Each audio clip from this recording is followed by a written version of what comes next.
Welcome back, guys, to another episode of Decentralized Chain. It's Feroz, and in today's episode, we are going to be covering privacy, and we're going to be speaking to the founder of Blank Wallet to discuss it in more detail. But before we do, if this is your first time here and you want to learn more about crypto, whether it's news, insights, or analysis, then start now by hitting the subscribe button below and the bell notification icon so you don't miss any of my upcoming episodes. Now, let's talk about privacy. Blockchain has some fundamental problems when it comes to privacy by virtue of its design. Specifically, the distributed aspect of a blockchain means that for each full node that processes transactions and builds the blockchain necessarily has access to the blockchain transaction data itself. Now, when we take a Bitcoin or Ethereum, this means that the blockchain is publicly available and every transaction can be traced back to the first Genesis block. In that respect, it is said that they are pseudonymous, which means that it has data points which are not directly associated with a specific individual, but where multiple appearances of a person can be linked together. So the public nature of the blockchain allows opportunities for identification. Now, with that being said, everyone should have their right to their privacy, and we are going to speak with Gaska, founder of Blank Wallet. And really, here we're going to delve into the concept whereby privacy shouldn't be opt-in by default, but rather it should be opt-out, occasionally out of your own free will. Stay tuned to find out more. So, Alex, welcome to the show. So happy to have you here. And, you know, I can tell it's a big time. It's a big time for Blank Wallet right now. So much, I'm not going to use the word hype, but there is so much buzz around Blank Wallet at the moment, and your Telegram community has been popping. So I really appreciate you taking the time to just, talk the viewers through Blank Wallet and just discuss a bit more. So welcome to the show. Thanks. Hi, everyone. Hi, Firas. Pleasure to be here. It's. I have to say, the last few weeks have truly been an overwhelming, but at the same time, a humbling experience. Right. I've learned a lot. I've seen a lot, and haven't slept quite a lot of hours. So, looking forward to when all of this ends in a way. No, likewise. I mean, so let's just kick off. Let's go straight into it, right? I mean, let's start with the name Blank Wallet. How did you come up with it? I'm just trying to figure out what where your mind was and your thought practice was when you because there must have been other names that you must have also thought of taking different directions. Oh, for sure. I have to say it. To be quite frank with you, the name search came up with me searching for domains where it what was available, right? So blank seemed to fit very well, given that's what sort of your transactions would be, right? If you use our product. So yeah, it stuck in my mind, and I slept on it, woke up the next day, and then went for it. Yeah. Sometimes that's the simplest ideas are the best ideas, right? That's right. I mean, I do have to say that the blank wallet is somewhat an issue, because usually the ticker blank that we intend to use, right? That's sometimes confusing, right? Because just people use that as a word, right? Yeah, no, exactly. Well, either way, I'm sure it's going to be successful as we talk a bit more about it, actually. So, look, I mean, talking a bit more about blank, I mean, what is the, I suppose, fundamental problem that you're looking to solve here? Sure. So I can give you a little bit of a quick intro. I came up with an idea for Blank because I dabbled my feet in the DeFi space in the summer of 2020, right? And there was a very quick realization in my mind that in 2017, everyone in the blockchain space was sort of, ideologically well accepting the idea of transparency in blockchains, right? But I think that many users at the time, use centralized exchanges or services, right? With DeFi sort of activities happening with all of the people sort of moving their activity on chain, you see people are starting to realize that hold on a minute, I'm leaving a lot of data behind, right? If I buy all my tokens on Uniswap and then I want to send an Ether to a friend of mine, then he's going to see what coins I bought or how much crypto I have, right? And so to us, we thought about it from the user's perspective, right? What options does the user have, right? On one instance, he can sort of use a centralized exchange, but it seems like it's not that sort of friendly, in a sense that users still have to in the convenience aspect, right? They have to, log in with 2FAs, they have to, withdraw with their email confirmation codes. And at the end of the day, the exchange has all the KYC information about the user, right? On the other hand, you have solutions such as Tornado Cash, which are sort of, very well accepted in the current space, except that we still feel that there are so much friction for a regular user, such as saving those private notes or creating multiple wallets and so on. We really thought about it, from the idea behind Blank is focused on the user, right? We feel like a lot of, and it's not an exception, many DeFi solutions are somewhat a case of developers building for themselves, right? Yeah. So we thinking about Blank just purely from the user's perspective and how to make it convenient for him. So by having the power of presenting ourselves as a wallet, one of the most powerful things that we can do is sort of manage keys for a user in a non-custodial way, right? So just like you would normally create a wallet on MetaMask, you have a 12-digit seed key, right? Seed phrase that you save. But with that single seed phrase, you're able to generate multiple addresses, right? And multiple wallets. With Blank, you're able to do not only that, but also to use the privacy smart contract functionality, which on Tornado Cash, for instance, requires you to save private notes, right? With us, you don't have to do that because we all generate it under a single seed phrase. So it's all about that convenience for the end user. It's it's interesting you say that, and on this channel, those who know my background, I work predominantly within sort of a digital user experience space, so it's really looking at how to make solutions more customer centric.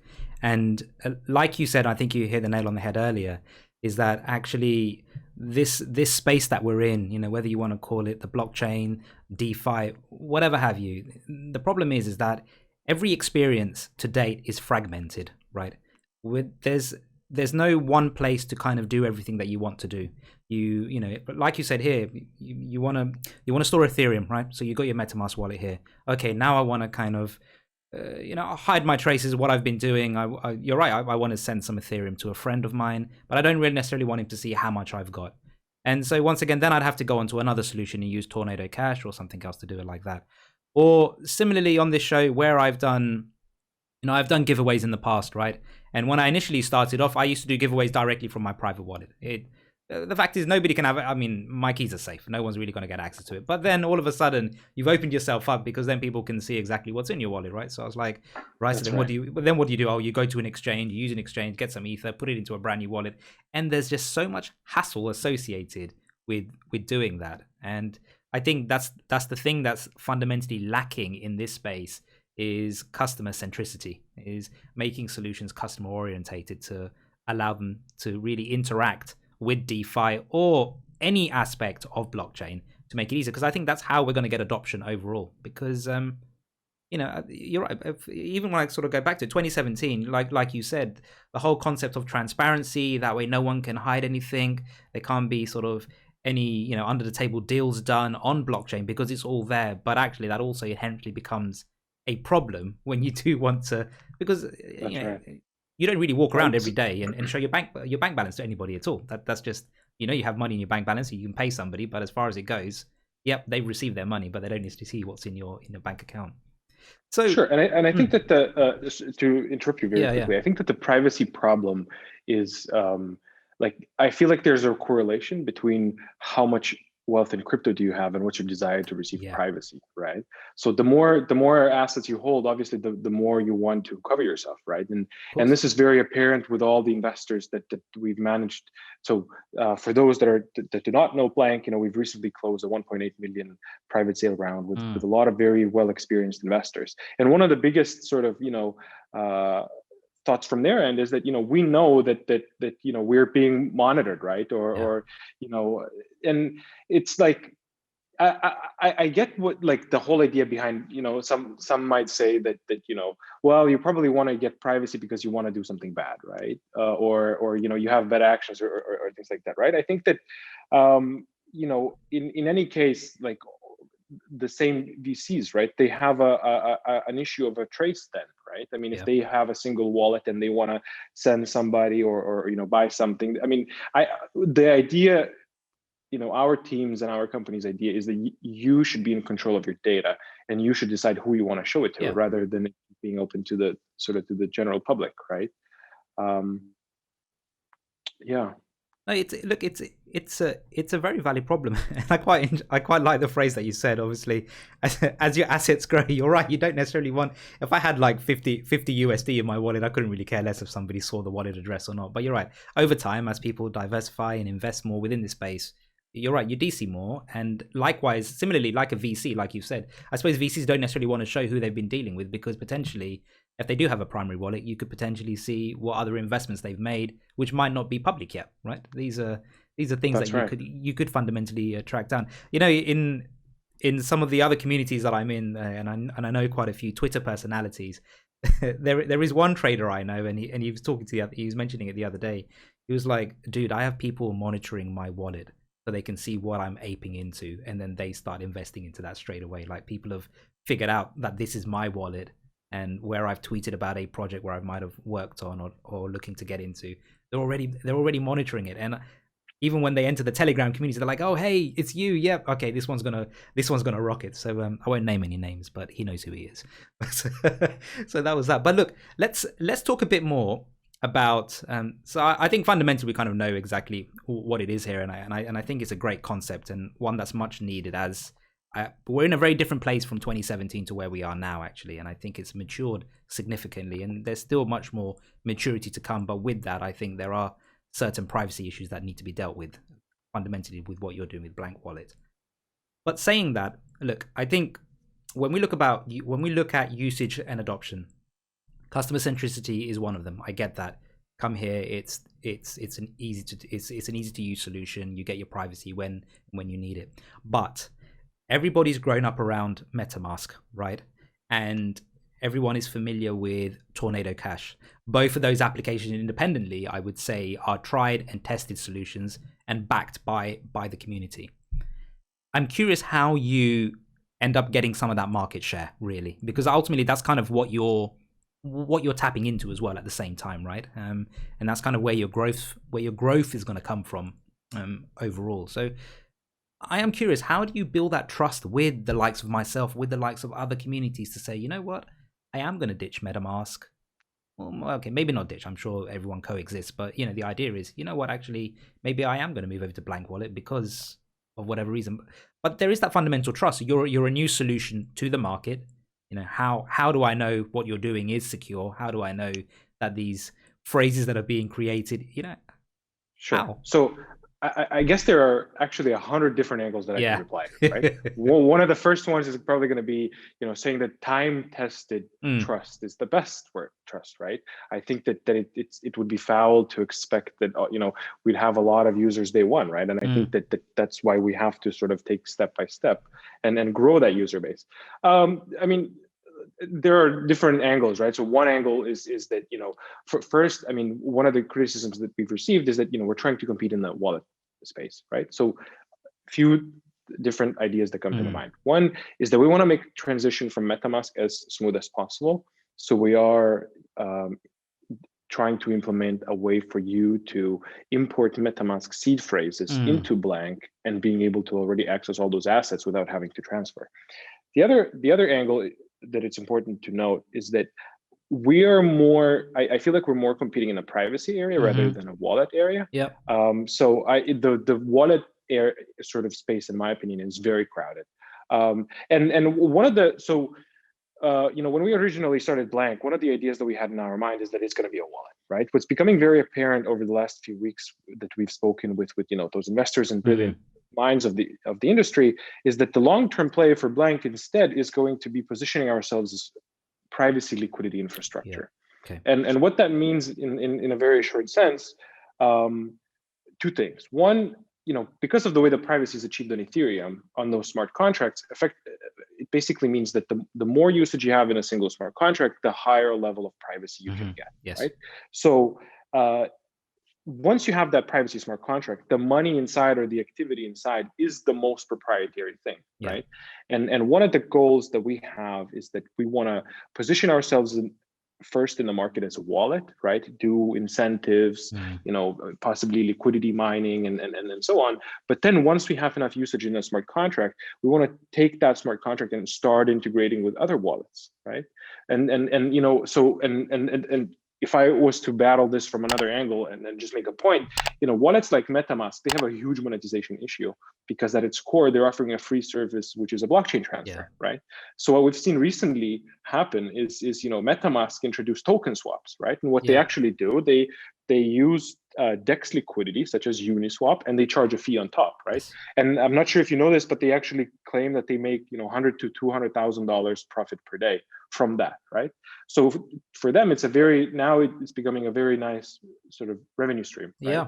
And so we see the privacy smart contract just in a very similar sense. An opportunity for those non-custodial wallets to have another revenue stream at the same time offering additional benefits for the users, which is privacy. In a sense, it's a win-win situation, right? So in the long term, we see wallets more like partners rather than competitors. Okay, so let's slightly shift away from the wallet piece, and obviously Blank is the token behind it, and I suppose I'm curious in terms of beyond the secondary market value, which is obviously one angle in terms of the community behind crypto. I mean, as a holder of the token, what's the utility behind it? Sure. So there are 5 different angles, right? The most two important ones are that 1/3 of the fees are going to be spent to purchase Blank tokens and burn them, right? So in a very similar sense to what centralized exchanges are doing. The second part would be another third would be used at the beginning to incentivize Uniswap liquidity providers, right? So ETH/Blank. And then once we have our product release and our smart contract released, that would be then migrated to incentivize privacy liquidity provision, right? Those that actually hold crypto on a privacy smart contract. And then there are 3 other sort of token areas, such as, fee reductions for token holders, right? So basically a Blank wallet charges a fee once you withdraw from the privacy smart contract. Regular blockchain transfers are still sort of free, except gas. And so we just simply reward token holders by allowing them to pay less fees. The other one is that sort of referral and so one of our marketing strategies is that we want to use a referral system, right? Effectively offering a link to influencers and them sort of earning a part of the fees from people that they invite to use Blank. So all of that would be paid out in Blank tokens. And then the last one would be sort of early access and additional functionality for token holders.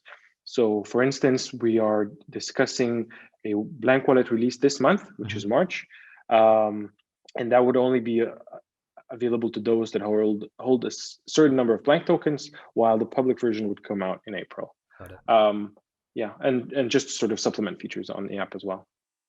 Oh, that's cool. I do like all the various features actually, because it's I was hoping the one thing I was hoping I wouldn't hear was it's just a governance token. That's it. But clearly there's a lot of utility behind it actually in order to drive in the ecosystem. Yeah. So about governance, I mean, I didn't say that, but one of the plans that we do have is that certainly in the long term we do want to see governance happening, right? I think one of the mentalities that so in a sense, I'm really happy to launch Blank now rather than 1 year earlier, because there's so many lessons that we can learn from others doing it, right? And one of those lessons, for instance, is that I feel like governance in some sense is slow and may not be as effective, right? So we have a clear strategy how we want to do things, until we reach a certain point, right? I feel like at that point, once we reach the goal where we want to be, or where Blank is developed to a certain functionality, then having governance totally makes sense, right? Except that if we want to do things like liquidity mining, Uniswap, for instance, they tried to do a second time with Uniswap token, and their governance declined, right? So it may not be sort of as a healthy business decision, right? I mean, if the governance declines, right? So that's why we want to do it have a control a little bit ourselves at the beginning, and only then do it in the future. Yeah, no, I mean, I've worked with organizations before in the past, and I'm kind of more talking about blue chip organizations, and and I think that's where this industry needs to move kind of towards when it comes to governance. Just like you said, because you're right. It's sometimes when governance is thrown about, everyone thinks, "Oh, great, I get a say in which direction it's going." But in all honesty, until the product is matured to a certain level, governance isn't really going to do much other than fundamentally become a hindrance more than anything else. Because if you want to do something, oh, I need to ask the community whether we want to do it. But sometimes the community may not know, in all honesty, as a collective, right. whether that is the right direction for a business or the right direction from a product development perspective. I mean, that's something that I deal with, on a day in, day out basis as a product owner, which is, I'm designing and I'm building a product for my clients. But necessarily, if I was to sit there and say, right, here are all the options, please choose one, they're not going to know because they've come to me for the expertise in the first place. So it's a very valid point, and I quite like that you kind of held that point with governance, that yes, maybe some point in the future, but for now it's about steering the ship and growing and becoming mature. So look, I mean, talking about steering the ship and growing, let's talk a bit about the team. What's your background, Alex? Sure. So I've worked in this space since 2017. I've started with helping projects with marketing, but in 2020, I've sort of realized that it's all about building and actually creating value and delivering stuff. So I spent a good portion of this year or last year trying to create a Bitcoin sidechain with some Italian friends. And at some point in that year, like I said, I discovered DeFi, and all my mind went crazy about it, right? So here I am. But I mean, I bought my first Bitcoins in 2014, right? I was early in the space, but at the time, as I'm sure many, I didn't realize the true value of it, right? So I mean, I'm happy to say that I think I've personally done a lot of effort to put a lot of effort to have a team that impresses me personally, right? So the CTO that we have on board is also has been helping on a freelance basis in DeFi projects for the last year or so, right? Like we have a software developer who just recently quit Amazon because he wants to focus on DeFi full time, right? So I mean, we are, I would say, somewhat small. We only have like 5 full-time people. Sorry, 4 actually, with 2 more part-time. But I think that's one of the beauty of having those investors on board now, that we can sort of have the luxury of hiring more of the brilliant minds on board, right? Exactly. So I mean, and obviously talking about hiring more and brilliant minds, and you mentioned you've had a number of advisors or investors. I'm curious, are there any sort of notables that you can share at this point, and more so, what are some of the areas that they've been helping you with? I'm always curious about that, because you see various projects, like they've done partnerships with so and so, they've got so and so advisors, but I'm always wondering, what value are your advisors bringing to you? Sure.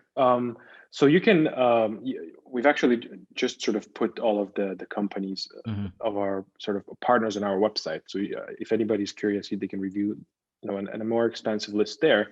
But, for me, this sort of, private investment round has definitely been quite a learning experience, right? We have received an immense sort of interest. And we really had to, because of the luxury that we had, we really sort of positioned ourselves into trying to establish the exact relationship with every single investor, right? So I'm happy to say that we've done we've done a great job at making sure that all of those investors don't overlap each other in the areas of expertise, right? So we have one investor, for instance, that has agreed to provide a certain number of millions of worth of liquidity, right, for our initial privacy smart contract, right?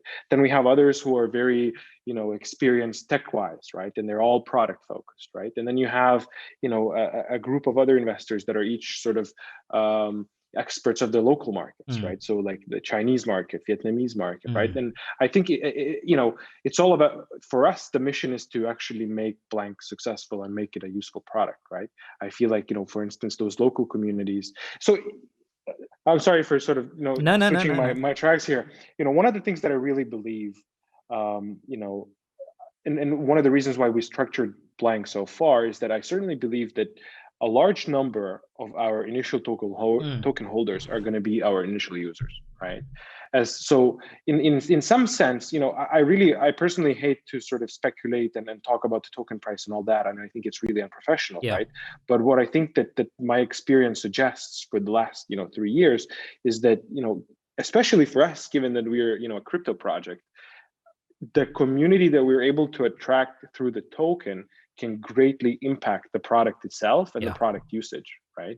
So I think that, and this is one of the reasons why, for instance, we're doing an IDO this Friday, right, on Polkastarter, March 5th, right? And one of the questions that we've been asked, why Polkastarter or something, right? And I feel like, in some sense, having a lot of eyes see the token is a good idea for me, just because like I said, just because we know that may end up sort of, diverting to being actual product users, right? Because that's what we want at the end of the day. It's awareness, right? I mean, that's right. You're right. I mean, and I know what you meant, and I relate to the point in terms of, when everyone hears Polkastarter, oh my God, it's going to fly. But actually, when you take a step back and kind of zoom out, actually what's going on here is I'm going to say it's marketing as well, because marketing is a very clear driver to bring a product to market. If you don't market it and nobody knows about it, the likelihood of it actually being used by the many is very small. That's right. That's absolutely correct. Yeah. Okay. So, let's talk about roadmap, because IDO Friday, which is going to be super busy. I'm sure if anyone tries to DM you, whether they'll get through is a different story. But roadmap, what do we have coming up? Sure. So like I said, I think that the beauty of a roadmap is actually that the more we progress, the more we learn or able to, adapt our minds to. And I wouldn't be surprised that sort of after releasing the initial wallet version, we might switch the gears and then decide to position a little bit differently. But like I said, we want to release an sort of an early access wallet, this month, which is March. We want to release a public V1 version in April. So interestingly, if I can again switch my gears, one of the biggest issues for privacy smart contracts is like we established, the more usage you have, the more the privacy, right? So when you have an initial privacy smart contract, if at the beginning you have zero liquidity, then the privacy level is near zero. Yes. So one of the things how we try to combat this is actually our V1 functionality of the wallet is going to use Tornado Cash smart contracts, which themselves are open source, and they do have a relayer program.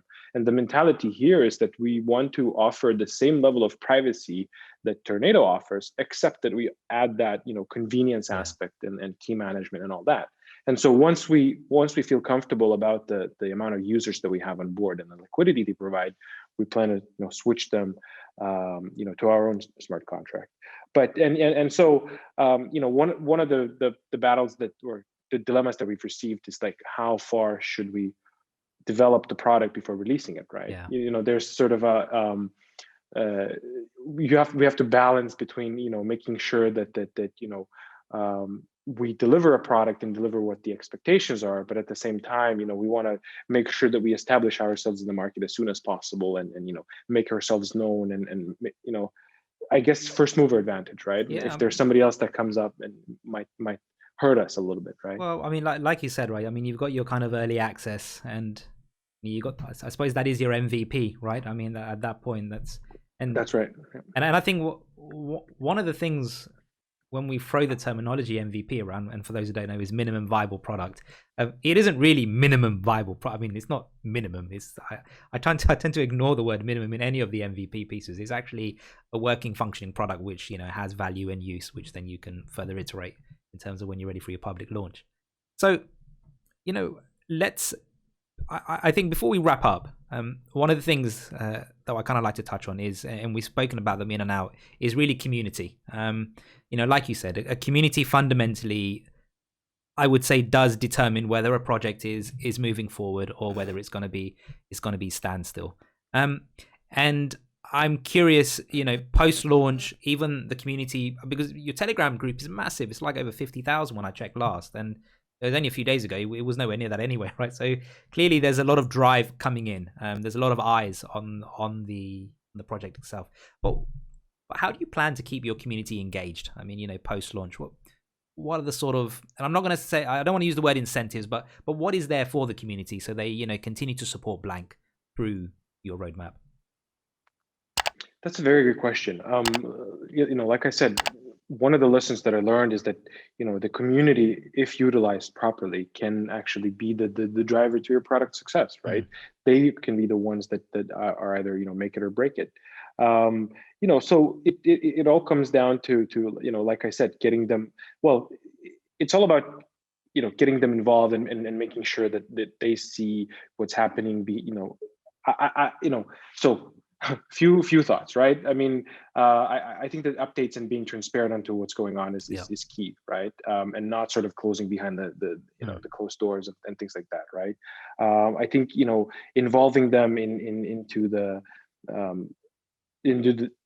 whole sort of ecosystem is one of the other keys, right? So one of the things that we've done for the Polkastarter launch, for instance, we've recently done is we announced, a meme competition, right?